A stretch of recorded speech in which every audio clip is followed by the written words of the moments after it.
பண்ணையெல்லாம் பொன் கொழிக்க செய்திடுவோம், அதில் பன்மடங்கு உற்பத்தியை பெருக்கிடுவோம். பண்ணையெல்லாம் பொன் கொழிக்க செய்திடுவோம், அதில் பன்மடங்கு உற்பத்தியை பெருக்கிடுவோம். உழவர் உலகம். கண்மணி பொல்லல் மணியை வளர்த்திடவே நாடும் கருத்துரைக்கும் ஒளிபரப்பை கேட்டிடுவோம். கண்மணி பொல்லல் மணியை வளர்த்திடவே நாடும் கருத்துரைக்கும் ஒளிபரப்பை கேட்டிடுவோம்.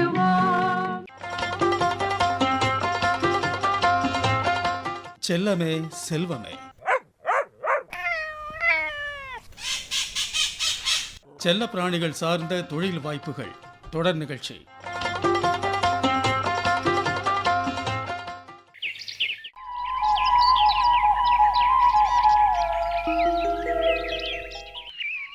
முத்தழகு, வா பிள்ளை.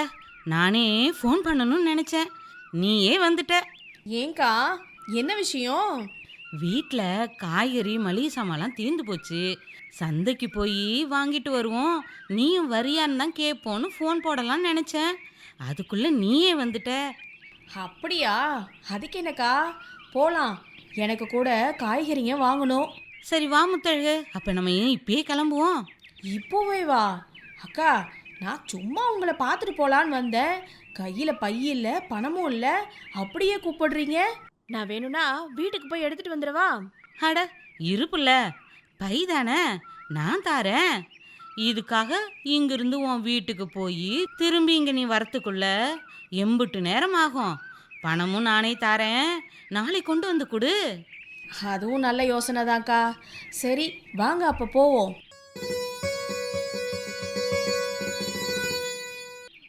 ஆமாம், நான் கேட்கணுன்னு நினச்சேன். ராசுவை எதுவும் அடிச்சிங்களா என்ன? ஆமாம், உனக்கு எப்படி தெரியும்? நான் வரும்போது எதிரில் அழுதுகிட்டே வேற போனா. என்னடான்னு கேட்டேன், ஒன்றுமே சொல்லாமல் தலையை தொங்க போட்டு போயிட்டான். அது ஒன்றும் இல்லை முத்தழகு, ரொம்ப செல்லம் கொடுத்தாச்சா, அதான். யார் வீட்டில் என்ன செஞ்சாலும் நம்ம வீட்லேயும் அப்படியே செய்யணும்னு அடம் பிடிக்கிறான். அதான் 2 வச்சேன், அழுதுகிட்டே டியூஷனுக்கு கிளம்பிட்டான். ஏங்கா, அப்படி என்ன குழந்தை கேட்டிருக்க போகிறான்? நீ வேற முத்தழகு, இந்த லீவுக்கு எங்கள் அண்ணன் வீட்டுக்கு அனுப்பி வச்சுருந்தேன். என் அண்ணன் மகன் அங்கே நாய்க்குட்டி வளர்த்துருக்கான் போல. 1 மாதம் அது கூட நல்லா பழகிட்டான் இவன். அதுக்குன்னு அது மாதிரியே நானும் நாய்க்குட்டி வளர்க்கணும்னு எனக்கு நாய்க்குட்டி வாங்கி கொடுன்னு ஒரே ஆடம். நீயே சொல்லு முத்தழகு, முன்ன பின்ன வளர்த்து பழக்கம் இருந்தாலும் பரவாயில்ல, திடீர்னு வளர்க்கணும்னா எப்படி சொல்லு? அக்கா, குழந்தை தான் ஆசைப்பட்றான்ல, அவனுக்கு நாய்க்குட்டி வாங்கி கொடுத்தாதான் என்ன? என்ன முத்தழகு, நீயும் இப்படியே சொல்கிற? ஆசைப்பட்டா அதை அப்படியே செஞ்சிட முடியுமா? வாயில்லா ஜீவன்களை ஏனோ தானோன்னு வளர்க்க முடியாதுல்ல. அக்கா அக்கா இருங்க, உங்களை யார் இப்போ ஏனோ தானோன்னு வளர்க்க சொன்னா? உங்களுக்கு விஷயம் தெரிஞ்சா வளர்க்குறதுக்கு சம்மதம் சொல்லுவீங்கல்ல? விவரம் தெரிஞ்சா கண்டிப்பாக வளர்க்க சொல்லுவேன் தான். என் பையன் ஆசைப்பட்டுட்டான், எப்படி வேணான்னு சொல்லுவேன்? அப்படி சொல்லுங்க. இப்போ என்ன, உங்களுக்கு விவரங்க தெரியணும் அம்புட்டு தானே? ஏன் முத்தழகு, உனக்கு தெரியுமா? எனக்கும் தெரியாதுக்கா. உங்களோட சேர்ந்து தான் நானும் இப்போ இந்த விவரங்களை தெரிஞ்சுக்க போகிறேன். அப்படியா? எப்படி முத்தழகு? இப்போ வானொலியில் தான் இது சம்பந்தமான விவரங்க வரப்போகுது. நாய்க்குட்டி பராமரிப்பு மற்றும் நல பயிற்சிகள் சார்ந்த தொழில் வாய்ப்புகள் குறித்து சென்னை தமிழ்நாடு கால்நடை மருத்துவ அறிவியல் பல்கலைக்கழக விரிவாக்க கல்வி இயக்குனர் முனைவர் பி செல்வராஜ் அவங்க தான் தகவல்களை சொல்ல போகிறாங்க. கவனமாக கேட்போம்.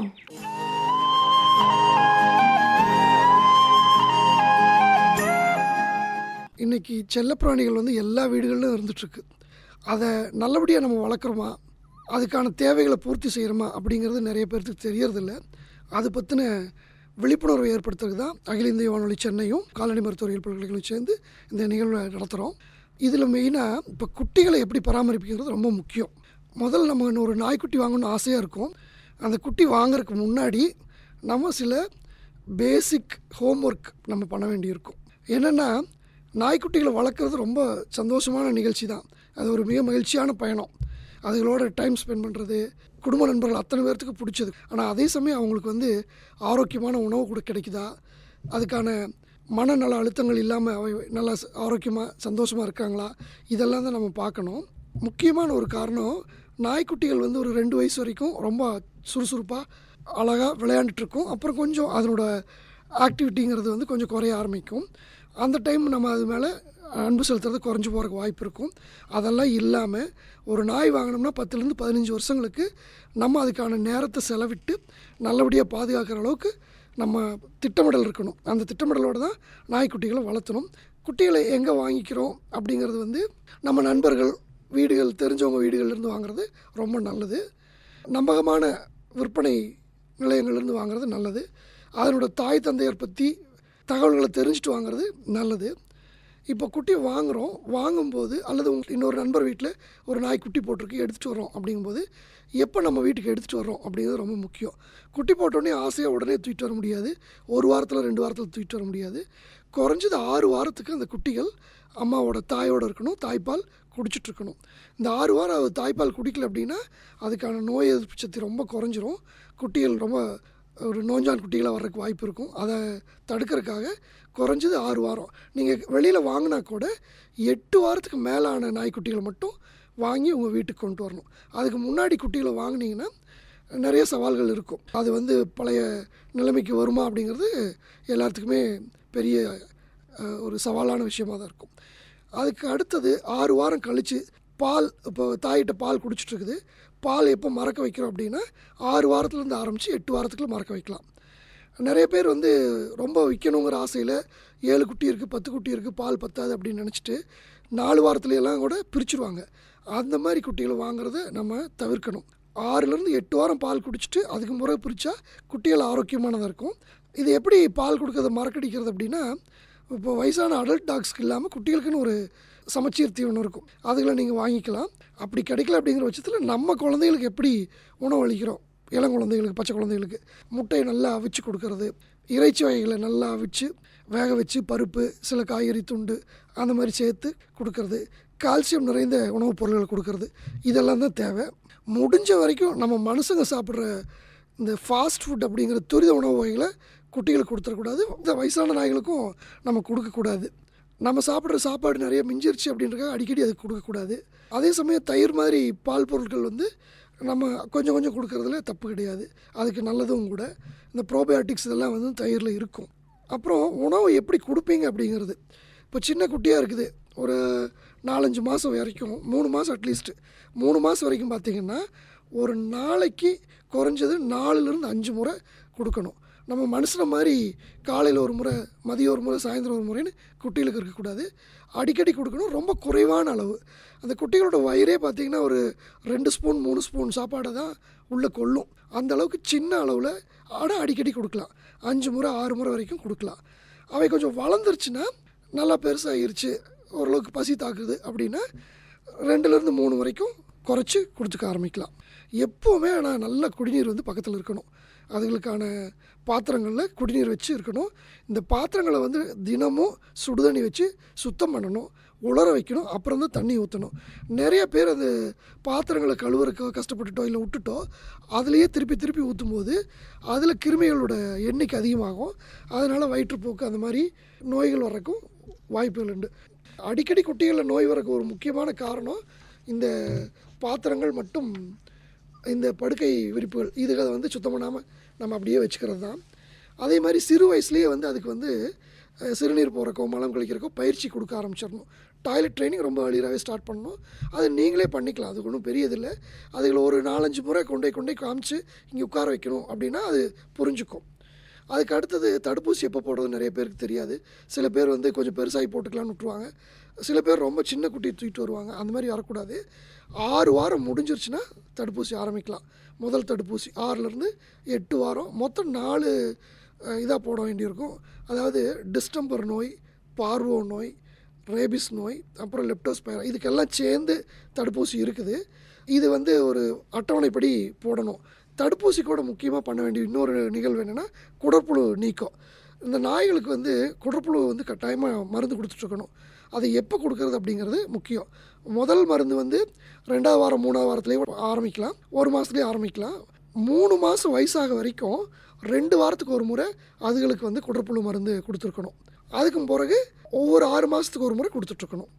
அதுதான் நல்ல இது குடற்புழு நீக்கம். அப்போ வந்து குட்டி ஆரோக்கியமாகவும் இருக்கும், வளர்ச்சி நல்லாவும் இருக்கும். அதே மாதிரி நிறைய வீடுகளில் இப்போ சொல்கிற ஒரு இது இந்த டிக்ஸ் அப்படிங்கிறது, இந்த ஒட்டுண்ணி மேலே தோலில் வந்து ஒட்டிகிட்ருக்கிறது, டிக்ஸு ஃப்ளீஸ் அப்படிங்கிற தெள்ளுப்பூச்சி, இதெல்லாம் இதுகளை எப்படி பராமரிக்கிறது அப்படிங்கிறது, தினமும் நம்ம எப்படி தலை சீவுறோமோ அந்த மாதிரி குட்டிகளுக்கும் மிருதுவாக ஒரு சாஃப்டான ப்ரஷ் வச்சு ப்ரஷ் பண்ணி க்ளீன் பண்ணிகிட்டு இருந்தீங்கன்னா ஒரு பாதி பூச்சிகள் நீங்களே பாத்திரலாம் எடுத்து தூக்கி போட்டுடலாம். அதுக்கு மேலே இருந்துச்சுன்னா ஒரு கால்நடை மருத்துவர் அணுகுனீங்கன்னா குட்டிகளுக்கு தனியான மருந்துகள் இருக்குது, அடல்ட் அப்படிங்கிற வயசான நாய்களுக்கு தனி மருந்துகள் இருக்குது. அந்த மருந்துகளை பயன்படுத்தி இதை கட்டுப்படுத்தணும். உண்ணிகளை கட்டுப்படுத்துகிற பட்சத்தில் நிறைய இரத்த சோகை, ரத்தத்தை அழித்து போகிற பூச்சிகள்னால் வர நோய்கள் உருவாகும். அதை பார்த்துக்கணும். வழக்கமாக மருத்துவ பரிசோதனைலாம் எப்படி பண்ணணும் அப்படின்னா, குட்டிகளாக இருக்கும்போது முடிஞ்ச அளவுக்கு 2 மாதத்துக்கு ஒரு முறை டாக்டர்கிட்ட, கால்நடை மருத்துவர்கிட்ட கன்சல்ட் பண்ணிக்கிறது நல்லது. வளர வளர 6 மாதத்துக்கு ஒரு முறை கன்சல்ட் பண்ணிக்கணும். ஆனால் வருஷம் ஒரு முறை கால்நடை மருத்துவர் யாராவது ஒருத்தர்கிட்ட காமிச்சு அதுக்கான ரத்த பரிசோதனை, மலை பரிசோதனை, சிறுநீர் பரிசோதனை அதெல்லாம் பண்ணி வச்சுருந்தோம்னா பின்னாடி வர நோய்களை முன்கூட்டியே நம்ம கண்டுபிடிச்சி பண்ண முடியும். இப்போ நம்ம மனுஷனுக்கு வந்து 50 வயசு ஆகும்போது தான் சில நோய்கள் வெளியில் தெரியுது. ஆனால் நாய்களுக்கு அப்படி இல்லை. 2 வயசுலேயோ 3 வயசுலேயோ கூட சில நோய்கள் தெரிஞ்சிடும்.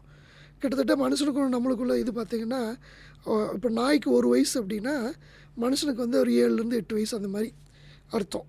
அதுக்கு தகுந்த மாதிரி நம்ம கணக்கு வச்சுட்டு முன்கூட்டியே பாதுகாப்பான இதை பண்ணணும். தினமும் காலையிலேயே சாயந்தரமும் விளையாட்டு கொஞ்சம் நேரம் அது கூட நம்ம ஸ்பெண்ட் பண்ணணும். ஒரு அரை மணி நேரத்துலேருந்து 1 மணி நேரம். அதுக்காக அப்பார்ட்மெண்ட்டுலேயே உட்காந்து விளையாடக்கூடாது. கீழே கொண்டு வந்து தரையில் அதை ஓட விட்டு, எல்லா நாய்களும் பண்ணுற பெரிய குட்டிகளுக்குள்ள ஒரு பெரிய கஷ்டம் என்னென்னா, எக்ஸசைஸ் அப்படிங்கிறது சின்ன ஜிம்முக்குள்ளேயோ இதுக்குள்ளேயோ நடத்தி பண்ணக்கூடாது. அது இயற்கையோடு ஒன்றிய தரையிலையும் அதில் ஓடி ஓடி விளையாடினு இயற்கையோடு அது சிங்கில் இருக்கிற ஒரு தருணமாக நம்ம உண்டாக்கி கொடுக்கணும். அதே மாதிரி ட்ரைனிங்கில் இப்போ சிட் ஸ்டாண்ட் அப்படின்னு எழுந்து வா அப்படின்னு சொல்கிறோம். இதெல்லாம் வந்து ட்ரெயினர் வச்சு தான் பண்ணணும்னு இல்லை, ரிப்பீட்டடாக நம்மளே திருப்பி திருப்பி நீங்கள் பண்ணிகிட்டு இருந்தீங்கன்னா நீங்களே பண்ணிக்க முடியும். ஒவ்வொரு முறையும் அது பண்ணும்போது, நல்லா பண்ணும்போது அதுக்கு ஒரு சின்ன ட்ரீட், பெட் ட்ரீட் அப்படிம்பாங்க, ஒரு சின்ன தின்பண்டம், அதுக்கான தின்பண்டம் நீங்கள் கொடுத்துட்டு வந்தீங்கன்னா அதுவே கண்டுபிடிச்சி பண்ணிக்கும், அழகாக பண்ணிக்கும். அதனால் நீங்கள் இதுக்காக பெருசாக செலவு பண்ணுங்கிறது இல்லை. அதே மாதிரி இப்போ தனி வீடுகளில் இருக்கிறவங்களும் அதே தான். பக்கத்து வீடுகளுக்கு இருக்கிற நாய்களோடு அது பழகணும். உங்கள் வீடு பக்கத்தில் இருக்கிறவங்க மக்களோடையும் அது பழகணும். அதுக்கான ஏற்பாடை நம்ம பண்ணித்தரணும். கடிக்குது அப்படின்னு பார்த்தோம்னா, குட்டி நாய்களும் அடிக்கடி கடிக்கும். ஏன் குட்டி நாய்கள் அடிக்கடி கடிக்குது அப்படின்னா, அதுக்கு சின்ன பல்கூச்சு இருக்கும். நம்ம பல் முளைக்கும் போது குழந்தைகளுக்கு எப்படி நம்ம விரலை வச்சோம்னா கடிக்குதோ அந்த மாதிரி அந்த பல்கூச்சத்தை போக்க வரைக்கும் அது கடிச்சிட்டு தான் இருக்கும். கண்ட சின்ன சின்ன பொருள்களை கடிக்கும். இதுக்காகவே குட்டி வளர்க்குறவங்க என்ன பண்ணணும், நம்ம கூர்மையான பொருள்களையோ, ரொம்ப உடையரமானி பொருள்களையோ, பிளாஸ்டிக் பொருள்களையோ, சின்ன சின்ன முழுங்குற மாதிரி பொருள்களையோ அதனோட பாதையிலையோ எங்கேயோ வைக்கக்கூடாது. கால்நடை மருத்துவக் கல்லூரி மருத்துவமனையில் பார்த்திங்கன்னா ஒரு வாரத்துக்கு ஒரு 10 அல்லது 15 முறை குட்டி நாய்கள் ஏதாவது முழுங்கிருச்சு, குக்கர் வெயிட்டை முழுங்குது, இல்லை கல்லுகளை முழுங்குது, பிளாஸ்டிக்கை முழுங்குது, ரப்பர் பேண்டை முழுங்குது, இப்படி எடுத்துகிட்டு வந்துகிட்டே தான் இருக்காங்க. இது போய் அந்த குடலில் சுற்றிருச்சுன்னா உயிருக்கே ஆபத்து. அதனால் குட்டி வளர்க்கும்போது இந்த பொருள்கள் எல்லாம் பக்கத்தில் இல்லாமல் பாதுகாப்பாக வளர்க்குறது ரொம்ப முக்கியம். இப்போ பல் எப்படி இருக்கும் அப்படின்னா, குட்டிகளுக்கு வந்து ஒரு மாதம் கிட்டத்தட்ட 3லேருந்து 4 வாரம் ஆக வரைக்கும் பல் இருக்காது. அதுக்கு முறைதான் தான் பல் முளைக்க ஆரம்பிக்கும். ஒரு 3-4வது வாரத்தில் பல் முளைக்க ஆரம்பிக்கும். 3-4 வாரத்தில் பல் முளைக்க ஆரம்பிச்சிச்சுன்னா அது எப்போ முடியும் அப்படின்னா 5 மாதம் வரைக்கும் பல் வளர்ந்து 5-6 மாதத்தில் முழு பல்லும் வந்துடும். அப்புறம் இந்த பல் வந்து அப்படியே இருந்துட்டு அடல்ட் போகும்போது மாறி இதில் வந்துடும். இந்த பல்லுகளுக்கு வந்து அப்பப்போ நம்ம க்ளீன் பண்ணி விடுறதும் நல்லது. சும்மா சாதாரண நீங்கள் ஒரு குழந்தைகளுக்கான ப்ரஷ்ஷை வச்சு கூட லேசாக தினமும் அதை துளக்கி விட்டிங்கன்னா அது நல்லது. என்னென்ன பொருளை வந்து நம்ம குட்டிகளுக்கு கொடுக்கக்கூடாது அப்படிங்கிறது ரொம்ப முக்கியம். என்ன நடக்குதுன்னா, குழந்தைய வந்து விளையாடும்போது அல்லது அவங்க சாப்பிடும்போது என்னென்னலாம் சாப்பிட்றாங்களோ அதை கொடுத்துட்றாங்க நாய்களுக்கு. ரொம்ப அதிகமாக கொடுக்குற ஒரு ஐட்டம் வந்து இந்த மனுஷங்க சாப்பிட்ற சாக்லேட்ஸு. இதில் வந்து ஒரு வித பொருள் இருக்குது, ஒரு உயிர் பொருள். அந்த பொருள் வந்து நாய்க்குட்டிகளுக்கு ஒத்துக்காது. அதனால் குட்டி நாயாக இருந்தாலும் பெரிய நாயாக இருந்தாலும் சாக்லேட் கொடுக்குறத டோட்டலாக நிறுத்திடணும். அதே மாதிரி ஃபாஸ்ட் ஃபுட்டு, கடைகளில் வாங்கிட்டு வர ஃபாஸ்ட் ஃபுட் ஐட்டம் கொடுக்கக்கூடாது. கொடுத்தோம்னா அதுக்கான வயிறு வந்து கோளாறுகள் வரக்கு வாய்ப்பு இருக்குது. நம்ம வீட்டில் சமைச்ச உணவுப் பொருட்கள் நல்லது, அல்லது நல்லா அங்கீகரிக்கப்பட்ட உணவு உற்பத்தி, இந்த மாதிரி செல்லப்பிராணிகளுக்கு என்று பிரத்யேகமாக உணவு உற்பத்தி பண்ண நிறுவனங்கள்லேருந்து வர உணவுகளை நம்ம பராமரிக்கலாம். சில பேர் வந்து பால் பச்சை பால் கொடுக்கலாமா அப்படிங்கிறதெல்லாம் கேட்பாங்க. அதுக்கு பதிலாக காய்ச்சினதாக கொஞ்சமாக கொடுத்தீங்கன்னா நல்லது. நிறைய பால் கொடுக்குறதையும் நிறுத்திக்கலாம். அதுக்கடுத்து குட்டிகளுக்கு எவ்வளோ சாப்பாடு கொடுக்கணும், அதனோட வயிறு வந்து ஒரு 2-3 ஸ்பூன் தான் அது அடங்கும் இந்த வயசில். அதனால் நிறைய கொடுத்துடாதீங்க. குட்டி வயிறு வீங்குதுனாவே வேறு பிரச்சனைகளை கொண்டு வந்து விட்டுரும். உங்கள் வயிறு பார்க்கும்போதே தெரியும் கொஞ்சம் பெருசாக இருக்குன்னா அதோட நிறுத்திக்கணும். சாப்பிட்ட உடனே குட்டிகள் தூங்க தான் செய்யும். நீங்கள் சாப்பிட்டுட்டு உடனே அது விளையாடணும்னு எதிர்பார்க்கக்கூடாது. அது குட்டிகள் ரொம்ப அடிக்கடி தூங்க நினைக்கும். நம்ம குழந்தைங்க எப்படி அடிக்கடி தூங்குறாங்களோ அந்த மாதிரி தூங்க நினைக்கும். அந்த தூங்குறதுக்கு நம்ம உதவணும். தூங்காமல் பண்ணிட்டோம்னா ரொம்ப கஷ்டமாக போயிடும். அதே மாதிரி எலும்பு துண்டுகளெல்லாம் போடக்கூடாது. ஷார்ப்பாக சின்ன சின்ன ஐட்டம் எலும்புகளை போட்டிங்கன்னா அது உள்ளே போய் மாட்டிக்கும், முழுங்க முடியாது. வெங்காயம் கொடுக்கக்கூடாது. அதே மாதிரி திராட்சை இதுவும் கொடுக்கக்கூடாது. ஏன்னா அதில் சில நச்சுத்தன்மை இருக்குது. அதனால் உடல்நல பாதிக்கிறதுக்கு ஈரல் பாதிப்பு வர்றதுக்கும் வாய்ப்பு இருக்குது. இன்னொரு பிரச்சனை என்னாங்கன்னா இந்த ஈரத்தரைகள் விட்டுறது. இந்த ஈரத்தரைகளில் கொண்டு நம்ம அடிக்கடி விடக்கூடாது. அதுக்கு ஒரு உலர்ந்த நம்ம மேட் அது மாதிரி போட்டுட்டு உலர்வான இருக்கிற பகுதியில் தான் குட்டிகளோ வயசான நாய்களோ இருக்கட்டும். ஈரம் இருந்துச்சுனாவே தோல் நோய் வர ஆரம்பிச்சிடும். ஒரு வித உடலில் ஒரு பேட் ஸ்மெல் ஸ்கின்னில் வர ஆரம்பிச்சிடும். அதை முக்கியமாக வச்சுக்கணும். அதுக்கு அடுத்தது எப்போவுமே வந்து நாய்கள் வந்து ஒரு பேலன்ஸ்டாக இருக்கணும். அப்படின்னா நம்ம எப்படி அதை பழகிறோம் அப்படிங்கிறத வச்சு தான் அது பேலன்ஸ்டாக இருக்கணும். காலையில் ஒரு முறை சாயந்தரம் ஒரு முறை பண்ணிவிட்டு நடுவில் விட்டுட்டோம் அப்படின்னா அதுக்கு நம்ம எப்படி போர் அடிக்கிற மாதிரி போர்டம், இந்த போர்டமே அவங்களுக்கு வந்து ஒரு பெரிய அழுத்தத்தை கொண்டு வரும். அதனோட விரலை கடிச்சிக்கும், வாழை கடிச்சிக்கும், அங்கங்கே முடி கொட்ட ஆரம்பிக்கும். இந்த பிரச்சனைகள்லாம் தவிர்க்கணும் அப்படின்னு நம்ம நினச்சோம்னா அடிக்கடி நம்ம அதுக்கு நேரம் ஒதுக்கி ஸ்பெண்ட் பண்ணிகிட்டு இருக்கணும். நீங்கள் குட்டியை வீட்டுக்கு கொண்டு வரக்கு முன்னாடி என்னென்ன முக்கியமான வேலை பண்ணணும்னா, அபாயகரமான பொருள் ஏதாவது வீட்டில் இருக்குது, அது படுக்கிற இடத்துலையோ அது பால்கனிலையோ இல்லை அது வச்சுக்கிற இடத்துலையோ இருக்கிறதை கம்ப்ளீட்டாக நீங்கள் ரிமூவ் பண்ணிடணும். இன்னொன்று, நீங்கள் கூண்டுகளில் வச்சுக்கணுன்னு விருப்பப்பட்டீங்கன்னா தரமான கூண்டுகளை வாங்கி வச்சுருக்கணும். அந்த வயசுக்கு பிறகு கூண்டு விட்டு வெளியில் எடுத்துடணும். திருப்பி கூண்டில் போட்டு அடைச்சி வைக்கக்கூடாது. எலக்ட்ரிக்கல் ஒயர்ஸ் ரொம்ப அடிக்கடி வர ஒரு சின்ன இஷ்யூ. பசங்க ஏதாவது சார்ஜ் போட்டுட்டு ஏதோ ஒரு ஒயரையோ சுவிட்சையோ விட்டுருவாங்க. அந்த மாதிரி இல்லாமல் நம்ம பார்த்துக்கணும். ஸோ மின்சார இணைப்புகள் எல்லாம் இதாக இருக்கணும். நச்சு தாவரங்கள், சில தாவரங்கள் வீட்டில் அழகுக்கு வச்சுருப்போம், அதை போய் இது கடிச்சிடக்கூடாது. அதையும் நம்ம பார்த்துக்கணும். முடிஞ்ச அளவுக்கு நாய்கள் வளர்க்குற வீட்டில் குப்பை தொட்டிகள் வந்து இந்த க்ளோஸ்டு லிட் மூடின, நல்லா டைட்டாக மூடின வகையில் இருக்கிற குப்பை தொட்டிகளை பயன்படுத்தணும். ஏன்னா இந்த நாய்களோட குட்டிகளோட க்யூரியாசிட்டி இங்கே போய் அங்கே போய் மூக்கூட்டு நோண்டிகிட்டு இருக்கும். ஏதாவது அதுக்கு ஒரு ஸ்மெல் இருந்துன்னா அந்த ஸ்மெல்லை போய் எக்ஸ்ப்ளோர் பண்ண பார்க்கும், எடுத்து திங்க ஆரம்பிச்சிடும். அதனால் குப்பை தொட்டிகளை வந்து மூடி வைக்கணும். அதே மாதிரி கதவு, திடீர்னு வந்து குட்டி வரும் ஆனால் கதவு வேகமாக சாத்தும், அது வந்து அடிச்சிடும். ஸோ அந்த கதவுக்கான டோர் ஸ்டாப்பர் அந்த மாதிரி இதெல்லாம் பண்ணணும். இப்போ சின்ன குழந்தைங்க, இளங்குழந்தைங்க வீட்டில் இருக்காங்க, அவங்களோட போய் கொஞ்சம் நாளைக்கு அது பழக வேண்டாம் அப்படின்னா இந்த நாய்க்குட்டியை சுற்றி தடுப்புகள் வச்சுருக்கணும். உங்கள் அந்த குழந்தைய படுத்துருக்க இடத்துல ஒரு தடுப்பு வச்சுட்டிங்கன்னா இந்த குட்டிகள் போய் அந்த இடத்துல வராது. நீங்கள் இந்த மாதிரி பண்ணும்போது தான் ஒரு ஆரோக்கியமான நல்ல குட்டிகளை வச்சுருக்க முடியும். வீட்டில் நான் யார் வந்தாலும் அது அன்பாக பழகக்கூடிய குட்டிகளாக இருக்கும். இந்த குட்டிகள் வளர்ப்பு வந்து இன்றைக்கி மிகப்பெரிய தொழிலாக வேறு உருவாக்கிட்டு இருக்குது. இப்போ உலகம் பூரா பார்த்திங்கன்னா கிட்டத்தட்ட $250 பில்லியன் ஒரு தொழில் வாய்ப்பு இந்த நாய் வளர்ப்பில் இருந்துகிட்ருக்குது. அதில் இந்தியா மிக வேகமாக வளர்ந்துட்டுருக்குது. கிட்டத்தட்ட $25 பில்லியன் பணம் வந்து நம்ம இந்திய செல்லப்பிராணி சந்தைகளில் புழங்கிட்டுருக்குது. தமிழ்நாடு ஒரு மிகச்சிறந்த உதாரணம். அது சென்னை, கோயம்புத்தூர், மதுரை, திருச்சி போன்ற நகரங்களுக்கெல்லாம் இது மிகப்பெரிய இளைஞர்களுக்கும் பெண்களுக்கும் மிகப்பெரிய வாய்ப்பு. இந்த $25 பில்லியன் நம்ம அடுத்த 5 ஆண்டுகள் நம்ம $50 பில்லியன் கொண்டு போக முடியும். ஏன்னா அந்தளவுக்கு ஒரு வாய்ப்புகள் உள்ள தொழிலாக இருக்குது. தரமான குட்டிகளை நம்பகத்தன்மையோடு நீங்கள் வந்து மக்களுக்கு கொண்டு போய் சேர்த்துனீங்கன்னா அதுவே அவங்களுக்கு பெரிய இது. சமூக செயல்பாட்டோடு இது வந்து அக்கறையோடு நீங்கள் பண்ணுற பணி வந்து நிறைய வீடுகளில் நாய்க்கடி இல்லாமல் இருக்கிறதுக்கு தடுக்கும். அதனால் இந்த வானொலி தொடர் நிகழ்ச்சியை பங்கு பெற்று பயனடைன்னு கேட்டுக்கின்றேன்.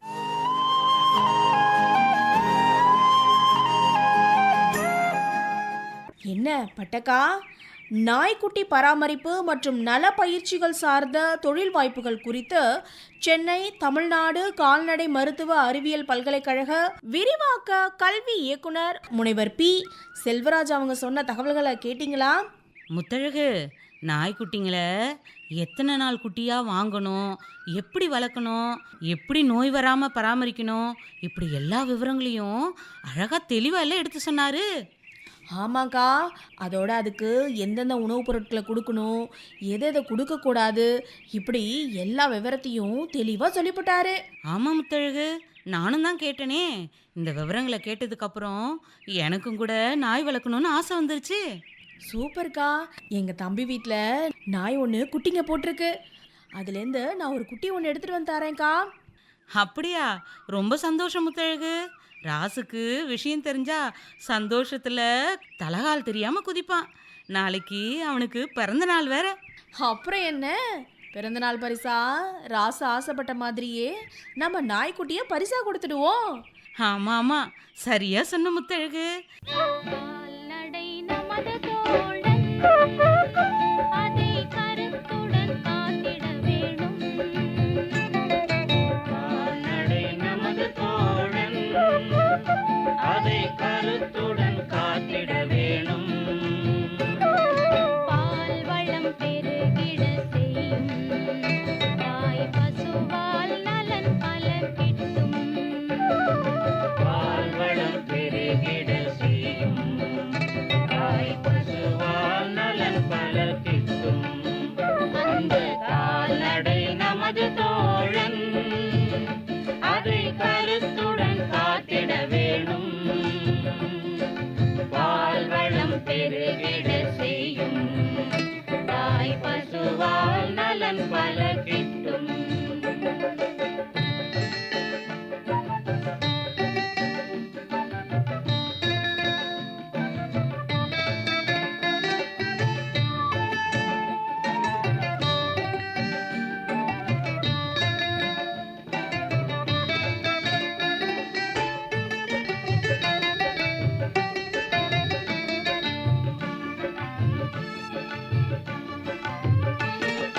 நாட்டில் நடமாடும் செல்வம், அவை நம் வறுமையை என்றும் வெல்லும். நாட்டில் நடமாடும் செல்வம், அவை நம் வறுமையை என்றும் வெல்லும். மாட்டையும் மாட்டையும் வளர்ப்போம், நல்ல மாற்றத்தை படைத்திட உழைப்போம். மாட்டையும் மாட்டையும் வளர்ப்போம், நல்ல மாற்றத்தை படைத்திட உழைப்போம். அந்த கால்நடை நமது தோழன், அதை கருத்துடன் காத்திட வேணும். பால்வளம் பெருகிட செய்யும், தாய் பசுவால் நலன் பல கிட்டும்.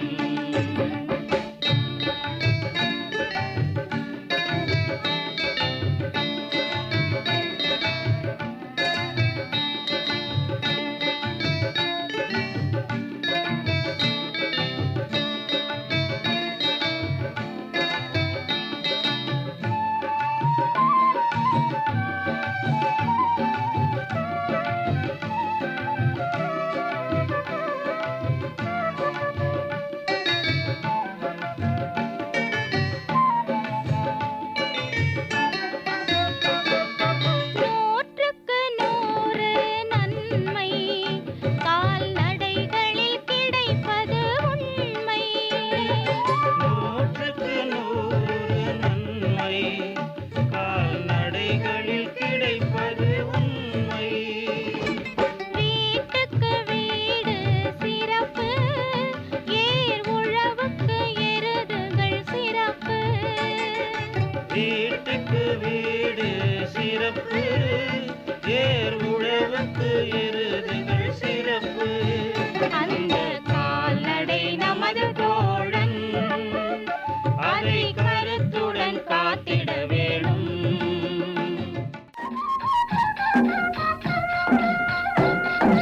அடுத்து வருவது வேளாண் செய்திகள்.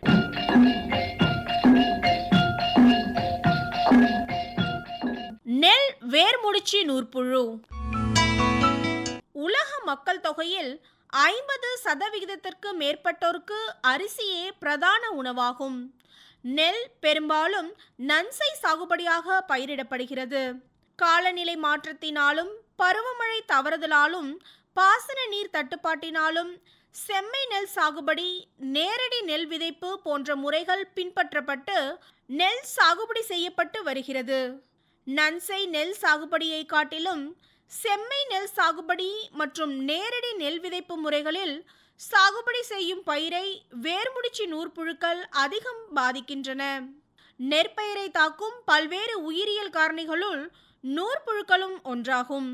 பொதுவாக பல்வேறு நூற்புழுக்கள் நெற்பயிரை தாக்கினாலும் அவற்றுள் நெல் வேர்முடிச்சி நூற்புழுக்கள் முக்கியமானதாக கருதப்படுகிறது. நெல் வேர்முடிச்சி நூற்புழுக்களின் தாக்கு நிலையானது புழுக்கள் பயிரின் வேர்பகுதி வழியாக உள்ளே சென்று உணவை எடுத்துக்கொள்வதற்காக வாஸ்குலார் பகுதியில் பிரத்யேகமான இடத்தை தேர்வு செய்து அமர்கிறது. பின்பு புழு உருவத்திலிருந்து பேரிக்காய் வடிவ முதிர்ந்த பெண் நூற்புழுவாக உருமாறுகிறது. ஒரு முதிர்ந்த பெண் நூற்புழு குறைந்தபட்சம் 300 முதல் 650 முட்டைகளை இடும் திறன் பெற்றவை. இந்நூற்புழுக்கள் முட்டைகளை குவியல்களாக வேரின் உள்ளே இடும். இவற்றிலிருந்து அடுத்த தலைமுறை புழுக்கள் உருவாகும். இதன் சேத அறிகுறிகளை பற்றி தெரிந்து கொள்வோம். வேர்முடிச்சி நூற்புழுக்களால் பாதிப்படைந்த வயலில் ஆங்காங்கே பயிரின் வளர்ச்சி குறைந்து திட்டு திட்டாக காணப்படும். நாற்றங்காலில் நாற்றுகள் அதிக அளவில் மடிந்து எரியூட்டப்பட்ட தோற்றத்துடன் காணப்படும். பாதிப்படைந்த நாற்றுகள் வளர்ச்சி குன்றி மஞ்சள் நிறத்துடன் காணப்படும். நடவு வயலில் பாதிப்படைந்த பயிர்களில் தூர்களின் எண்ணிக்கை குறைவாக காணப்படும். பாதிப்படைந்த பயிர்களின் வேர்களின் நுனியில் கொக்கி போன்ற முடிச்சுகள் காணப்படும். இதற்கான மேலாண்மை முறைகளை பற்றி தெரிந்து கொள்வோம். உயிரியல் நூற்புழு கொல்லிகளை ஒரு ஹெக்டேருக்கு 2.5 கிலோ வீதம் மண்ணில் இடுவதன் மூலம் நூற்புழுக்களை வெகுவாக கட்டுப்படுத்தலாம். பேசில்லஸ் சப்டிலிஸில் நாற்றுகளை நனைத்தல், நடவு வயலில் இடுதல் போன்றவற்றின் மூலம் இந்நூற்புழுக்களை கட்டுப்படுத்தலாம். நூற்புழுக்கள் பாதிக்கப்படாத இடத்தில் நாற்றங்கால் அமைத்து நல்ல நாற்றுகளை நடவுக்கு பயன்படுத்த வேண்டும். சணப்பை, கொழுஞ்சி போன்ற பசுந்தாள் பயிர்களை வளர்த்து சரியான நேரத்தில், அதாவது பூக்கள் பூப்பதற்கு முன்பு மடக்கி உழுவதன் மூலம் அவை மக்கும் போது நூற்புழுக்களை அழிக்க வல்ல பல்வேறு நச்சு வாயுக்கள் வெளிப்படுவதோடு மட்டுமன்றி மண்ணில் ஏராளமான நன்மை செய்யும் உயிரினங்கள் பெருகும். இதன் மூலம் பயிர்களை பாதிக்கும் நூற்புழுக்களை கட்டுப்படுத்தலாம். நெற்பயிருடன் இதர பயிர்களான காய்கறி மற்றும் பயறு வகை பயிர்களை பயிர் சுழற்சி செய்வதன் மூலம் இந்நூற்புழுக்களை கட்டுப்படுத்தலாம். விவசாய பெருமக்கள் கவனத்திற்கு. பொதுவாக நூற்புழுக்களின் எண்ணிக்கை பொருளாதார சேத நிலைக்கு கீழ் இருப்பின் பயிர்கள் தெளிவான அறிகுறிகளை வெளிப்படுத்துவதில்லை. மேலும் நூற்புழுக்கள் கண்ணிற்கு புலப்படாத அளவில் மிக சிறியதாக இருப்பதாலும் குறுகிய காலத்தில் அதிக சந்ததியை பெருக்கும் திறன் கொண்டதாலும் நூற்புழுக்களின் தாக்குதல் குறித்து விவசாய பெருமக்கள் மிகுந்த கவனமுடன் இருக்க வேண்டும். பயிர்களில் இந்த நூற்புழுக்களின் அறிகுறிகள் காணப்பட்டால் உடனடியாக பாதிப்படைந்த பயிரை பிடுங்கி வயலுக்கு வெளியே அழித்துவிட வேண்டும்.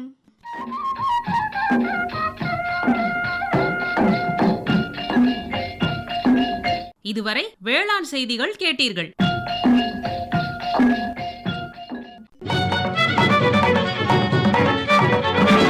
உண்ணும் பொருள் அத்தனையும் விளைத்திடுவோம், நித்தம் உழைப்பால் நில மகளை வணங்கிடுவோம். அமைப்பில் உதவி பி. சண்முகப்பிரியா.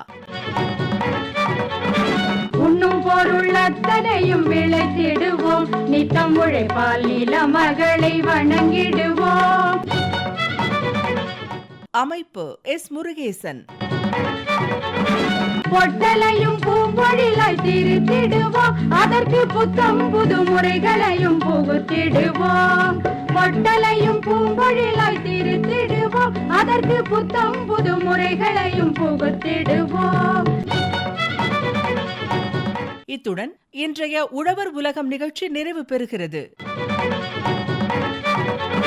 பட்டி தொட்டி சொர்க்கமாக பாடுபட்டே நம் பாரத சமுதாயத்தை உயர்த்திடுவோம். பட்டி தொட்டி சொர்க்கமாக பாடுபட்டே நம் பாரத சமுதாயத்தை உயர்த்திடுவோம்.